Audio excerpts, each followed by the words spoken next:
An ordinary guy is summoned into another world as a hero candidate. Confused, he states his name is Banaza and that he is an ordinary merchant.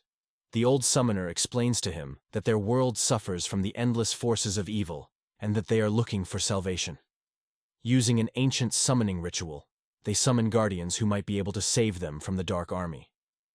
They proceed to test his abilities using an orb. Strangely, he is able to understand the language of this world.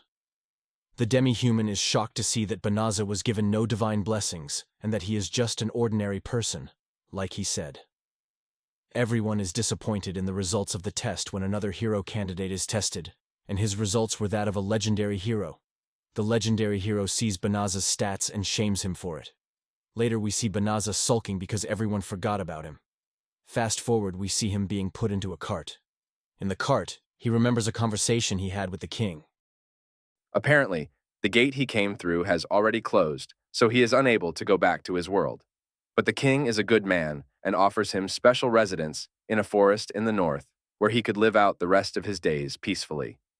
In return, he must not say anything about his summoning.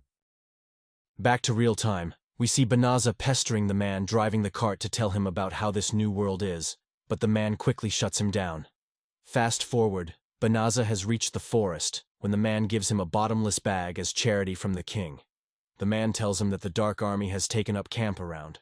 He advises Banaza to go live somewhere else if he intends to live. With that, he leaves Banaza.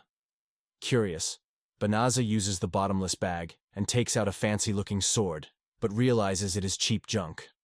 Banaza spots some slimes in the distance but pays them no mind because where he is from, slimes are weak monsters. He turns his back, and to his surprise, he is attacked from behind by the slimes. He makes quick work of the slimes because he is just that guy. To his dismay, the sword is already broken, but, fortunately for him, he leveled up to level 2. Being an idiot, he does not realize that his stats are now infinite. He gets a prompt to enable voice guidance.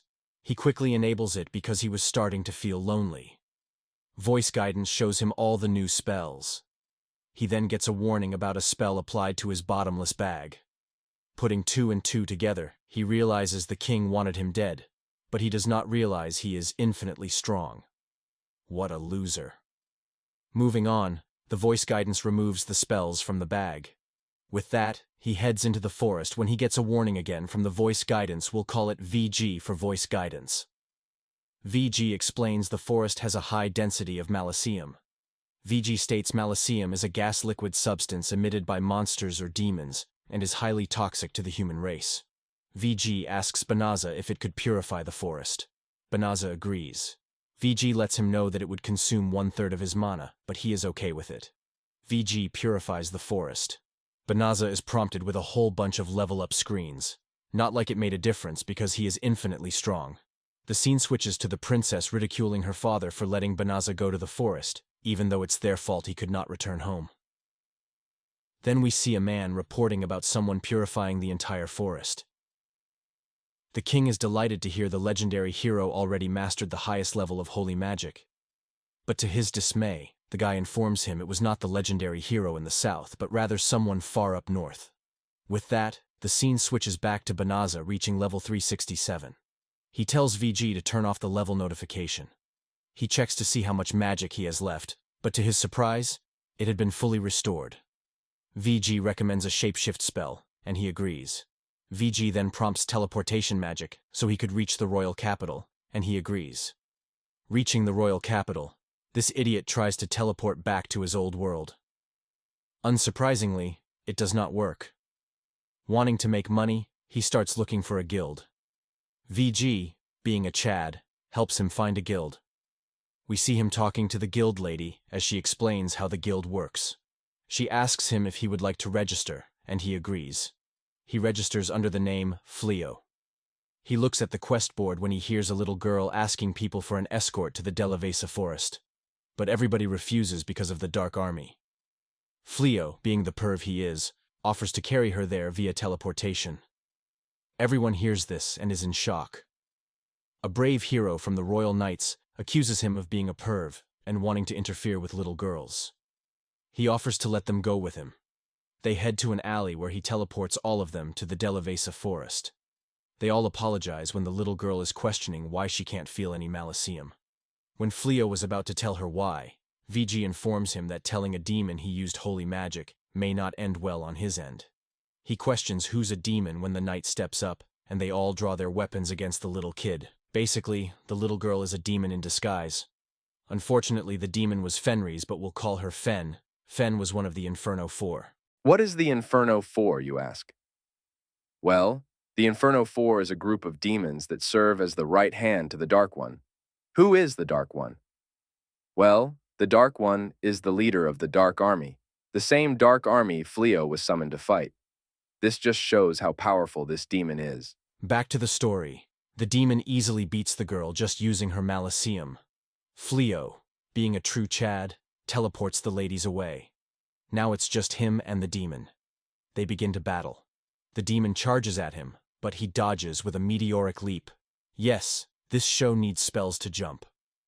He tries a lot of other spells, but the demon proves to be a formidable challenge. He uses a spell called gravitation, and it stops the beast from being able to move. VG recommends a spell, but this idiot of a protagonist is too soft to put the demon into slavery. The demon continues to try freeing itself, but Fleo refuses to put the demon into slavery. VG still tries to get him to use the spell, but he tells it to shut up. Luckily, the demon surrenders. She turns back into her original form. Fleo, being flustered, looks for clothes in his bottomless bag, but when he turns around, she had already fallen asleep. Later, we see Fleo checking out his magic. When Fen awakes, she is surprised that her magic is fully recovered. She heads out of the tent and asks Fleo if he used revitalization magic on her, to which he responded, yes. She thanks him, because if it were anyone else to defeat her, they would skin her alive and put her in a trophy room. Because of Fleo's kind gesture, she swears never to harm a human again. She then swears that she will devote her life to Fleo. Fleo, being the idiot he is, says he doesn't want a slave. But she persists. She then tries to off herself, but Fleo stops her by agreeing to let her stay with him. Fast forward, Fleo is telling Fen about his past, about being from another world, and shows her his original form as proof. Fen does not care about it, and still devotes her life to him. We see the king ridiculing the legendary hero about letting majority of their army get slaughtered by the Dark Army. The legendary hero claims the soldiers that were with him all panicked when they saw magic beasts, and claims before he could realize they were wiped out. He claims he tried to save them, but their stupidity got in the way. The king, not being an idiot, asks the guard next to him how the legendary hero really did. And unsurprisingly, the guard said, even though he is strong, he chose to lead from the rear and left the soldiers to die. While trying to escape and putting all the blame on the soldiers in another scene, we see the hero complaining that he has done nothing but train, and at his level, he should be able to best a human or low-level magic beast. But anything other than that, he would screwed. Fast forward, Fleo and Fen are in town, and Fleo said he still needs some way to make money, and decides he wants to go to the Adventurous Guild, when a man calls Fen by Mrs. and she questioned why. But Fleo informed her that he may have assumed they were married, and it would probably be good if people thought so, because it would help cover his identity. Fen, being the Delulu person she is, gets excited and is happy with the idea. Later, we see Fleo helping Fen register in the guild when the lady asks for her name, and Fen, being the Delulu person she is, was going to say her real name. But Fleo steps in and calls her Reese, but we will call her Fen still. Fen apologizes to Fleo for her silly mistake and her quickly forgives her. When the guild lady says there is an urgent request, there are psycho bears to the north of the kingdom headed straight for it. She says the reward for the killing, the bears, would be 10 times over. Fen tell Fleo he should off the bears, but Fleo doubts himself. Fen is persistent and says she will off the bears to prove to Fleo how strong he really is. They teleport to the location of the bears when they see a house. Fleo states it was provided by the guild as a resting place. He decides to use it as a base of operations.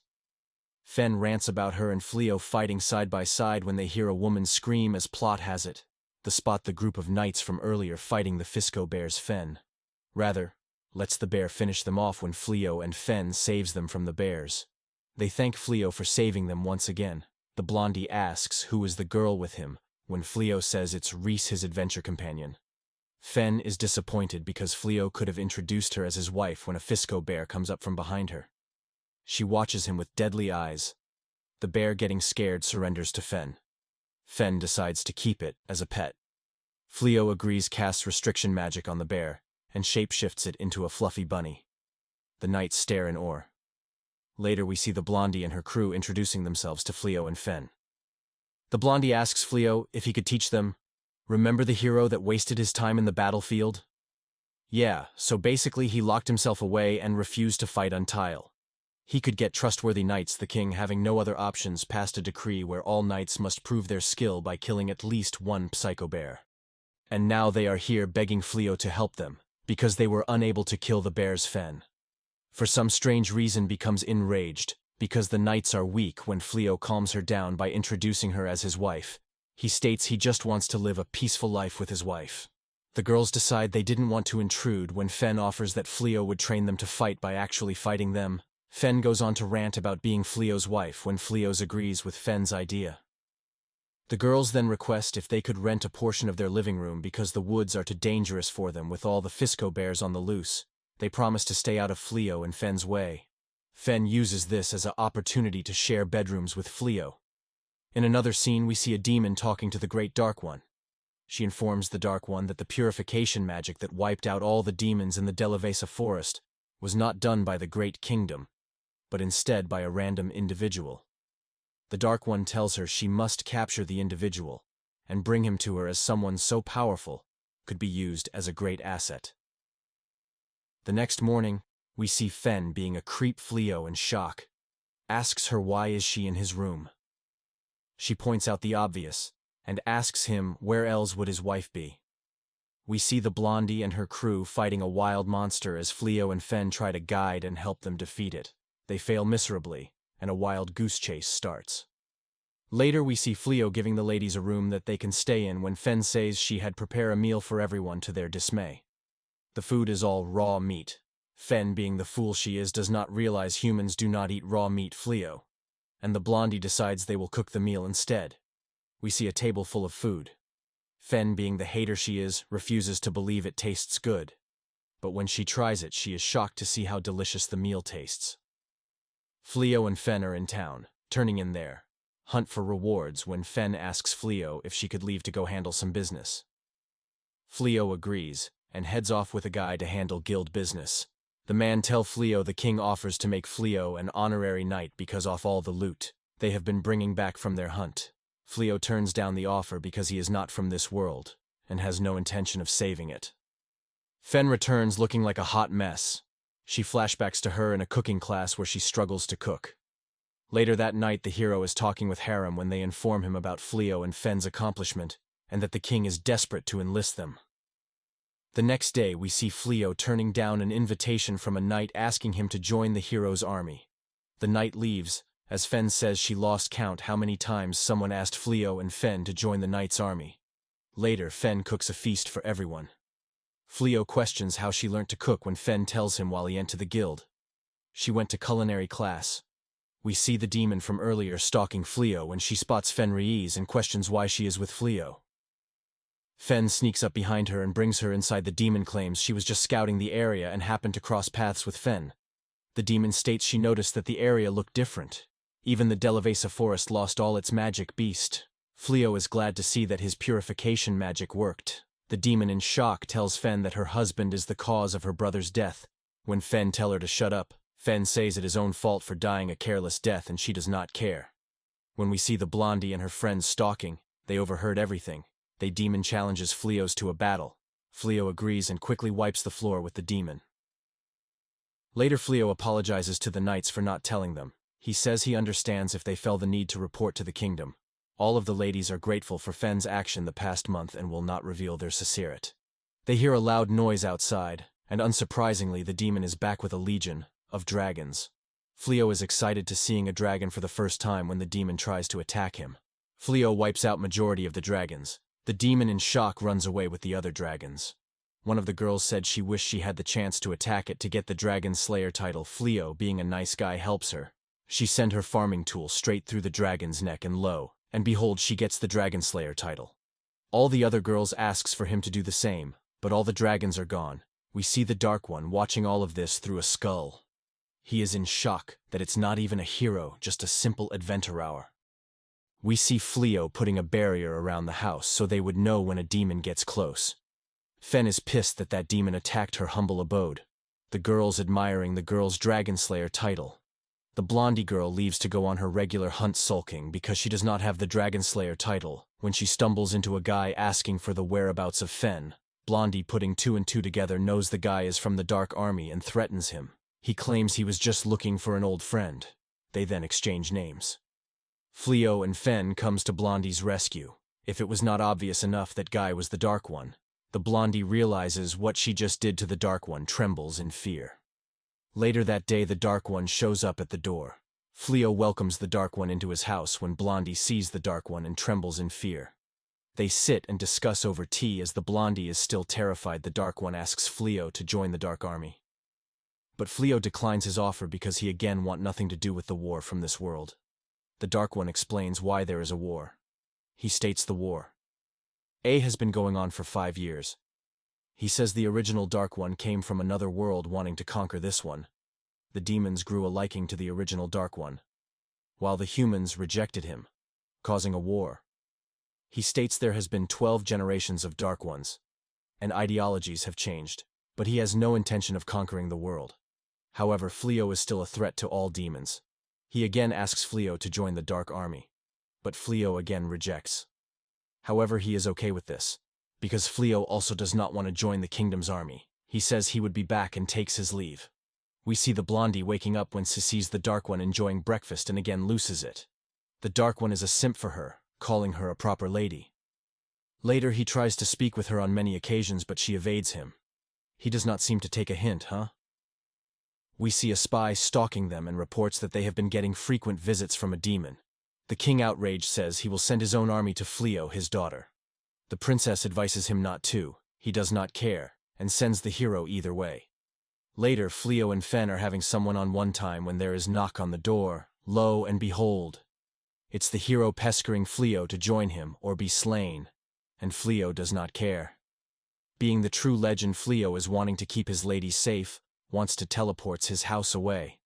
The ladies ask Fleo if they could stay with him. With that, Fleo teleports the house and the ground away.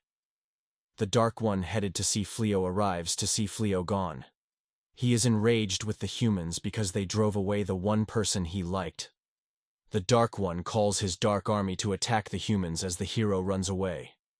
Later, we see Fleo and Harem away from the royal capital in a new location where he can live peacefully with his wife and friends. With that, we have reached the end of this video. If you enjoyed it and would like to see more, please be sure to like and subscribe to show your appreciation. It lets me know you like the videos and would like to see more of this anime.